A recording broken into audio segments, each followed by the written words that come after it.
Alice's art gives hope because it gives a community. You can connect with other people in a meaningful way. I'm Natalie Carpenter, I'm a trustee at Alice's Ark. I am a rather unusual person because I have two children with cancer. Our older son, Freddie, started to have a bit of a pain in his ear. He was just turned 4, so I thought, normal stuff, but something in the bottom of my stomach said to me, this just isn't right. Anyway, similar story to Arthur, backwards and forwards for a couple of months at least, and Freddie started to have a huge lump growing out his neck, and one day he shut his finger in the door and he turned around and he was crying, but only half of his face was crying, and his face had completely frozen. Again, we went back to our local hospital, and I remember the consultant looking at me saying, "Mum, it's not what you think it is," and I just felt like screaming in my head. So we have one child in the neuro department where we've just been 3 months before with Arthur, and one on the chemo ward a floor below, and then suddenly that day we finally found out that it was true, both our children had cancer. Unfortunately, Freddie's was a different kind of cancer from Arthur's. It was completely inoperable, and we found out about the world of rhabdomyosarcoma.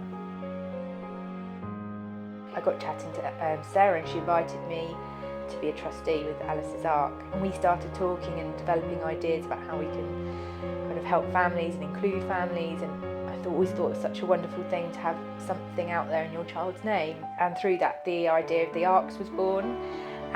Freddie's Ark was one of the first ones, and it was just wonderful to be part of something bigger, so you're like in a little team, but you're also doing something in your child's name, and when your child's not with you anymore, it's so important for their name to be said, first of all, and also for me to actively show my love in a very practical way. Yeah, it's just somewhere to put all the love and work as a team and feel like there's a little bit of hope for the future. Alice's Ark gives hope because it gives a community. You can connect with other people in a meaningful way. Hope is essential. I think at every stage of cancer diagnosis, sort of at the very beginning, you have to have hope because you have to get up and support your child every day. I think there needs to be hope at the point of relapse as well, where you hope there's some options for treatment, some options for, even if there's not treatment for your child, but for a kind way to support them through their very most distressing moments. You often live in this strange cancer world where you're almost on the other side of a bubble, and it's nice, unfortunately, and also distressing to know that there are other people there, and you can share experiences, work together, and create something more positive where there's been absolute sort of decimation.